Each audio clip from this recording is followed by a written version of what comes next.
అందరికీ నమస్తే. Welcome to social post భక్తి టీవీ. నేను మీ దీపిక. ఈరోజు మనతో పాటు ఉన్నారు బ్రహ్మశ్రీ ఈశ్వర గారి సుకేష్ శర్మ గారు. గురుగారి ఆధ్వర్యంలో ఎన్నో యాగాలు నిర్వహించడం జరిగింది. అందులో భాగంగానే శ్రీ అష్టలక్ష్మి సహిత కమలాత్మిక మహాయాగాన్ని నిర్వహించబోతున్నారు. అసలు ఈ యాగం యొక్క ప్రాముఖ్యత ఏంటి, ఈ యాగంలో ఎవరు పాల్గొనవచ్చు, ఈ యాగం చేయడం వల్ల మనకు కలిగే ప్రయోజనాలు ఏంటి అనే విషయాల గురించి గురుగారిని అడిగి తెలుసుకుందాం. ఈ వీడియోని తప్పకుండా చివరి వరకు చూడండి, ఎక్కడ మిస్ అవ్వకండి. నమస్కారం గురుగారు. నమస్కారం. గురుగారు, మీరు నిర్వహించిన ఇన్ని యాగాల్లో గతంలో మీరు చాలా యాగాలు నిర్వహించారు. ఈ యాగాల వల్ల దేశంలో కానీ ప్రజల జీవితాల్లో కానీ మీరు చూసిన కొన్ని ఉదాహరణలు ఏమైనా ఉన్నాయా, మార్పులు? సాధారణంగా లోక కళ్యాణార్థం కొరకు మనము ఈ యొక్క యాగాలను నిర్వహిస్తున్నాం.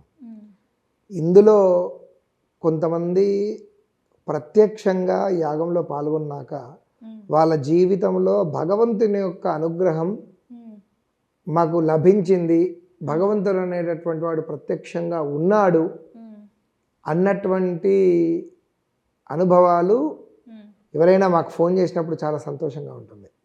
గురుగారు, మీ దయ వల్ల మేము ఆ యాగంలో పాల్గొన్నాక మాకు ఇటువంటి కోరికలు నెరవేరాయి అని ఎవరైనా ఫోన్ చేస్తే ఆ జగదంబ అనుగ్రహం వల్ల సంతోషం అని అనిపిస్తుంది కదా.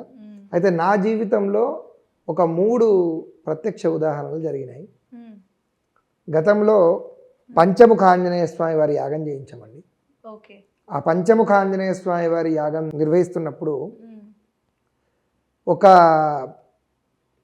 మహిళ, అంటే ఒక లేడీ కొత్తగా పెళ్ళయింది. వాళ్ళ హస్బెండ్ ఆర్మీలో పనిచేస్తారు. పెళ్ళైన ఒక 1 వీక్కి కాశ్మీర్ వెళ్ళాలి అని తనకు వచ్చారు. వాళ్ళు వెళ్ళారు, ఈవిడ ఇక్కడ కూర్చున్నారు.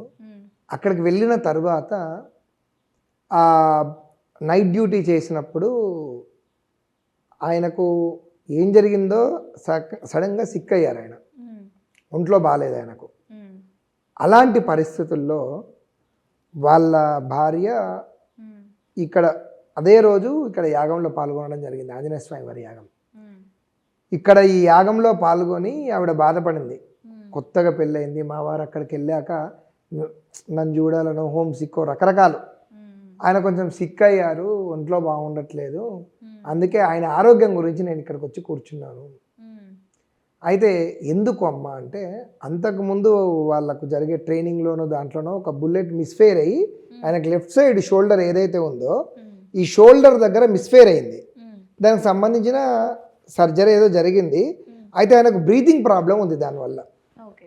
సో మేము నిర్వహించినటువంటిది కార్తీక మాసంలో కాబట్టి అక్కడ బార్డర్స్లో ఎలా ఉంటుంది, మొత్తం మంచు అదంతా ఉంటుంది కదా, దానివల్ల బ్రీతింగ్ ప్రాబ్లం ఉంది ఆయనకు. ఏదో ఫీవరు అట్లాంటిది అయితే ప్రాబ్లం లేకుండే, అతని శ్వాసకు సంబంధించిన ప్రాబ్లం ఉంది.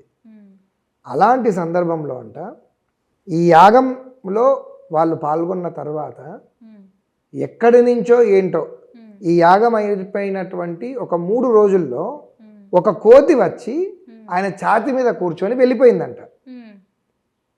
వారికి క్యాంప్స్ ఇస్తారు కదా, ఆ బయట ఒక పట్టె మంచం లాంటిది ఒక మంచం వేసుకొని దాని మీద పడుకున్నారట.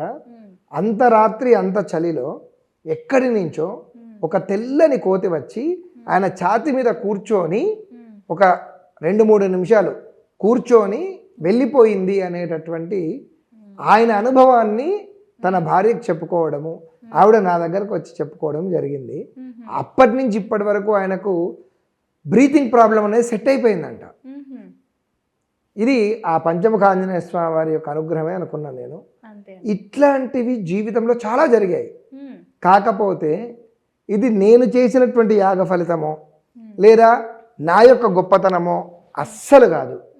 ఇది నిజంగా యాగంలో కూర్చోవడం ఎంత ఇంపార్టెంటో ఆ యాగానికి సంబంధించినటువంటి దైవాన్ని మనం విశ్వసించడం కూడా అంతే ఇంపార్టెంట్. ఎందుకంటే నిజంగా త్రికరణ శుద్ధిగా ఇప్పటికీ మనం దైవాన్ని నమ్ముకుంటే ఆ దైవం మనల్ని కాపాడుతుంది అనడానికి ఎన్నో నిదర్శనలు ఇప్పటికీ ఉన్నాయి.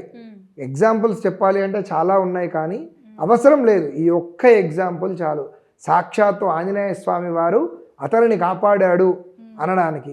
ఇటువంటివి వింటున్నప్పుడు భగవంతుడు నా ద్వారా ఇటువంటి మహత్తర కార్యక్రమాలు జరిపించి వాళ్ళందరికీ కూడా సమస్యలన్నీ తొలగిపోవడానికి భగవంతుడు నన్ను ఎంచుకున్నాడు మ్మ్. అన్నటువంటి ఒక పవిత్ర భావన మ్మ్. కలిగినప్పుడు నేను సదా భగవంతునికి కృతజ్ఞత ఉంటామన్నమాట. అందుకే ఇటువంటి దైవ కార్యక్రమాలు జరుగుతూ ఉండాలి. మ్మ్. దేశంలో జరుగుతూ ఉంటే మ్మ్. మనకు తెలియని మిరాకిల్స్ జరుగుతూ ఉంటాయి. మ్మ్. ఎందుకంటే మనం ఒకటి అనుకుంటాం, దైవం ఒకటి తెలుస్తాడు కాబట్టి అవును. వాడు ఎప్పుడు ఎక్కడ ఎలా ఎవరితో జరిపించాలి అనేది విధికృతం. ఆల్రెడీ భగవంతుని నిర్ణయాన్నే మన అందరము ఆ భగవంతుని యొక్క పూర్తి భక్తి విశ్వాసాలతో ఏ చిన్న ధర్మకార్యం చేసినా దైవ కార్యం చేసినా అది అనంతమైనటువంటి ఫలితాన్ని ఇస్తుంది అనడానికి నా జీవితంలో జరిగినటువంటి ఉదాహరణలే చాలా ఉన్నాయి. ఓకే, సూపర్ గురుగారు. చూశారు కదండి, జీవితంలో ఎన్నో రకమైన సమస్యలతో బాధపడుతున్న వారందరూ విముక్తి కోసం జూన్ 29న మణికొండ సాయిబాబా దేవాలయంలో బ్రహ్మశ్రీ ఈశ్వర గారి సుకేష్ శర్మ గారి ఆధ్వర్యంలో నిర్వహించబోతున్న శ్రీ అష్టలక్ష్మి సహిత కమలాత్మిక మహాయాగంలో పాల్గొని అమ్మవారి కృపకు పాత్రులు కాగలరని కోరుతున్నాము. పూర్తి వివరాలకు కింద కనిపిస్తున్న నెంబర్కు సంప్రదించి మీ పేరు గోత్రనామాలతో నమోదు చేసుకోగలరు. సర్వేజన సుఖినో భవంతు. గురుగారు, మాకు మా సోషల్ పోస్ట్ భక్తి ప్రేక్షకులందరికీ ఉన్న సందేహాలన్నింటినీ నివృత్తి చేశారు. మీకు ధన్యవాదాలు. నమస్కారం తల్లి.